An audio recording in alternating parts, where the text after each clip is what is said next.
The Pastor Who Hated Church. Follow Elvis Jung on his journey of redemption. Chapter 13. Elvis sat in his office and prayed. It was something he was doing less and less as time passed. He was too busy to read the Bible and pray. He couldn't figure out why. Before he could finish his prayer, there was a knock on the door. Ah, he thought to himself, that's why. Chris opened the door and peeked in. Are you busy? No, come on in. He could always pray later. We need to do that admin stuff we talked about earlier. She stood behind his chair and leaned over. Their heads were almost touching. Chris clicked and typed her way through a series of screens. Here we are. You need to set up a network password. Don't tell anyone what it is, but I'll know, of course, because I've got master control. Don't forget it either. I'm not your babysitter. Right, said Elvis. He typed in the password atheist. Chris looked at him. Seriously? Elvis smiled. You'd never expect it as a church password, would you? I'll keep it. Chris nodded her head in agreement. Clever. She clicked her way through a few more screens. One more thing. Do you want to go out or what? I'm not much for beating around the bush. Elvis did a double take. Yeah, I guess. Sure. You don't exactly sound convinced. I don't exactly get asked out every time I set up a password either. Touché. How about tonight? How do you feel about Mexican? Never had it. You like things spicy? Are we still talking about food? For now we are. There, you're all set. The password you typed in is for all church websites, Facebook, Twitter, the church website, the blog, the YouTube account, even your new CyberLife account. Cool. Are you on CyberLife? Yep. My name's Ruby Tuesday. Look me up. Is the Mexican food virtual or in real life? We could do both, said Chris. As she spoke, Sparrow knocked on Elvis's door. Hello, anybody home? Called Sparrow. The expression on Chris's face turned cold. Just us. Actually, I'm glad you're here. I was going to call you later. Chris's head wheeled around and glared at Elvis. What's up? Asked Sparrow. I was talking to Kip about what I'm supposed to do. He told me just to run with some ideas. I was wondering if you'd ever made a video for any of your music. Sparrow's eyes instantly brightened. Really? Since we're trying to build this online presence, we should make a couple of videos. What do you think? Sparrow jumped up and down, clapping. She grabbed Elvis with both hands and kissed him on the mouth.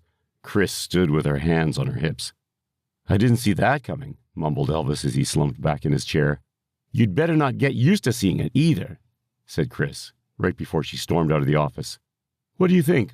We grab Nick, pick up a few cameras, and do it, said Elvis. That's your plan? First of all, we need Valparaiso. He's the magic man with the camera, said Sparrow. She sat down in the other chair and leaned on the desk. Who's Valparaiso? You haven't met him yet. He sets up the recording. We'll probably still need Nick for lighting and sound. What song do you want to do? How about an upbeat worship tune? I know, Fire in My Bones, said Sparrow. I was thinking the park would be an awesome location. We could do something simple. Maybe you and the band set up in the park on a bright sunny day, some upbeat tune, Fire in My Bones, you smiling and dancing around. What do you think? This is awesome. When should we do it? I can't wait. The sooner the better. I suppose we could do it whenever. We just need to call everyone else. I'll do it. Leave it to me, said Sparrow. She jumped from her seat and bounded out the door. Sparrow was gone a split second before she leapt back into the room, kissed him again on the cheek, and left again. All right, said Elvis with a smile. He returned back to his computer. He didn't realize that Chris had logged him on to CyberLife before she left. Her avatar was on the screen and she was trying to speak to Hopkins Presley. From his vantage point, he could see humble Gus huddled in the doorway. Is she gone? Asked Ruby. Is who gone? I think we're alone, replied Hopkins. The girl in your office. Are you alone in meat space? Meat space? The real world. There's a lot of stuff I need to learn about VR, like that. It stands for... I know what it stands for, so I'm assuming you're alone. Yeah, Sparrow's gone. She's really excited too. I didn't realize how she'd react. Is she always that way? I mean, excitable? Are you going to spend your time talking about her, or are you going to join me in VR? Right. How about a tour? Have you been on CL long? A month or so. It's pretty cool. It's bigger than you think, but not so big that you get overwhelmed. Still, there's a lot of nooks and crannies around. Let me show you the big stuff, said Ruby. Chris's avatar asked to hold hands with Hopkins. Elvis agreed, and off they went on a tour of cyberspace. See that guy in the doorway? Asked Ruby. She pointed to humble Gus. How'd you point like that? Look at your taskbar. You'll have to play around with it until you figure it out. Don't get distracted. You see that guy? He's not a typical avatar. I mean, who creates a character to be homeless in the CL? I bet he's some rich dude from somewhere and wants the experience of slumming, but can't be bothered to do it for real, said Ruby. Maybe he's doing it out of guilt, like he should be that guy, so he's paying some kind of penance or something, replied Hopkins. I don't know. Whoever he is, he's not typical. Somebody'll try to set him straight eventually. This place is kind of like a utopia. It's the perfect world we can't have in meat space. I like that word, meat space. Focus, said Ruby. I'm just saying, I'm allowed to make a point, right? Ruby placed her hand over her mouth and laughed. You're right. Anyway, I had a couple of ideas about how and where to start a church. What should we call it? What do you think we should call it? It's your project. True, but I'm open to suggestions. I'm wondering if it's a good idea to actually call it a church. Don't we need to be more obvious? I can already tell it's hard to express emotions, said Hopkins. It's another thing to get used to. Once you get the hang of it, you'll be fine. In a lot of ways, it's different from meat space. It's amazing, though, how far the technology's grown in the last couple of years. I predict that soon we'll be able to use the same technology that we have for that video game for VR stuff. A camera will scan your face and learn to read your expressions. Then it'll be easy to show emotions, explained Ruby.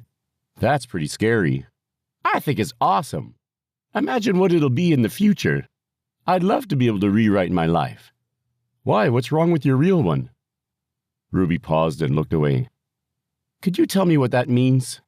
I think so. But you still haven't answered my question, said Hopkins. You just don't get it, do you? Ignorance is bliss, I guess. I'm getting off now. Don't we have a date in meat space? At El Dorado. I love Mexican food. Elvis logged out and met Chris at her office. She was shutting everything down for the night. Want to take one car?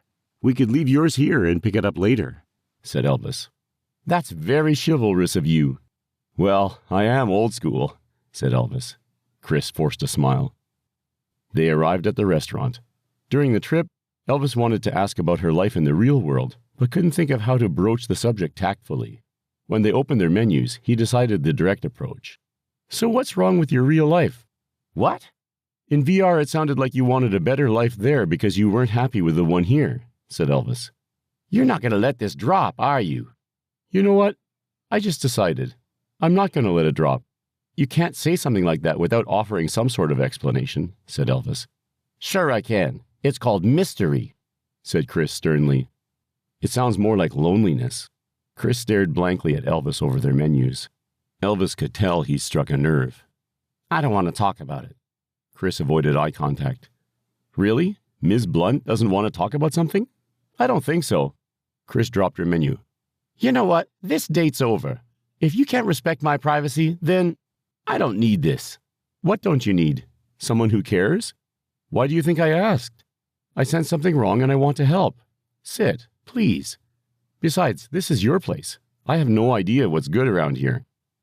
Please, pleaded Elvis. He reached out and held her hand. The expression on her face softened, then she smiled. I love it when men plead for me. She took her seat and picked up the menu. Would you please tell me what you meant? Chris sighed. It's just that, well, you see someone like Sparrow. No offense or anything to her, but she's so cutesy, and she's talented. She's bubbly and attractive, and it's so disgusting it makes me want to puke. You don't like Sparrow? No, it's not just Sparrow. It's just that there's lots of girls like Sparrow. Oh, I get it, I think. You don't think you're like Sparrow, or other girls like her, said Elvis. Yeah, I'm Little Miss Computer Nerd. A lot of guys like the nerdy look. Nice. That's all you got? You couldn't say, "No, Chris, you're adorable. You're just as cute as them." You think emphasizing the nerdy look is the way to go? Man, you know nothing about women. I know some things. I know the 5 most important words you can say to a woman. Really? And what are those? I'm sorry. I was wrong. Chris laughed and shook her head. You so rock. Well, I don't like to brag. Since we're back on good terms, I have to ask, how did you find yourself with these people? I don't mean it that way, but you know, said Elvis. Chris smiled. Elvis realized for the first time how pretty her brown eyes were. The waiter came and took their order. Chris ordered carne guisada. Elvis didn't know what to order, so Chris ordered the carne asada for him. You have a way with words sometimes. Kip and I went to Bible college together. He wasn't much of a student, let me tell you, but he had great vision. He's totally a big picture kind of guy. And what are you? I'm the one who makes his visions a reality. Tough job. Not really. I'm used to it. I've been doing it for him since college. I guess I just followed him around. But what about you? You must have had your own dreams in college. What did you study? To be honest, I was looking for my MRS degree. Master's in Religious Studies? Did you want to teach? Chris laughed again. MRS. Mrs. I was looking for a husband. That's what a good Christian girl's supposed to do, right? I thought I'd go to school, take some sort of generic degree, maybe early childhood education, and find Mr. Right. You found Kip? Kip? Well, he's something else. I don't follow, said Elvis, feeling a sudden tinge of jealousy. When I first met Kip, I fell for him just like every other girl in school. The man's a dream. He doesn't like women? Chris threw a piece of tortilla at Elvis. Of course. He likes them too much. The man can't commit. It doesn't help that he's obsessed with his vision for ministry. He's always looking for something new, something that hasn't been done before. So he's like the guy who goes around for the unusual, said Elvis. He's totally into innovation. He can't stand copying others. He wants to be a pioneer. That's pretty crazy. You know what's even crazier? He doesn't even realize he's doing it, said Chris. Elvis sensed that she was in awe of Kip. So what's your role in this grand scheme? I am the go-to girl. I make it all happen. Wait, you said you took a generic degree in Bible college. The last I heard, Bible colleges weren't exactly the centers of technology. That's all stuff I learned just to keep up with Kip. His vision is for a digital ministry. That's what keeps me up at night. If that's his vision, what am I doing here? The waiter came with their plates. They paused and said grace before they dug in. What do you think? Asked Chris after they sampled their meals. Elvis shrugged. It's all right. It's different. Try the refried beans. That's like my favorite side dish ever, said Chris. She dumped a spoonful on his plate. You asked what you're doing here. Actually, that's kind of funny. You're here because of your education. Kip's always been self-conscious about how he didn't go all the way, as it were. In his mind, you're the guy who's going to make what he does legitimate. What does my degree have to do with anything? They're all his ideas. I know, but it matters to him. That's why he calls you the theologian. You're the deep thinker to complement his big visions. That's a lot to live up to. I wouldn't worry about it. He thinks you're, brilliant. Elvis cringed. What gives him that idea? You knew Cornelius Hopkins. Kip loves that guy. He thinks he's one of the great church trailblazers of the new century. You're guilty by association. Elvis leaned forward. He knows that most people think Hopkins is a heretic, right? Doesn't matter. Hopkins stepped out and challenged the establishment. He took on the old guard and tried something new. Actually, it's not really new. L.D. McCabe presented something like that in the late 19th century. He wrote a book called Divine Nescience of Future Contingencies and Necessity. What a title, eh? Chris laughed. See, but that's why Kip wants you. You know that stuff. You probably read the book, right? I don't even understand the title. Chris took another mouthful of refried beans.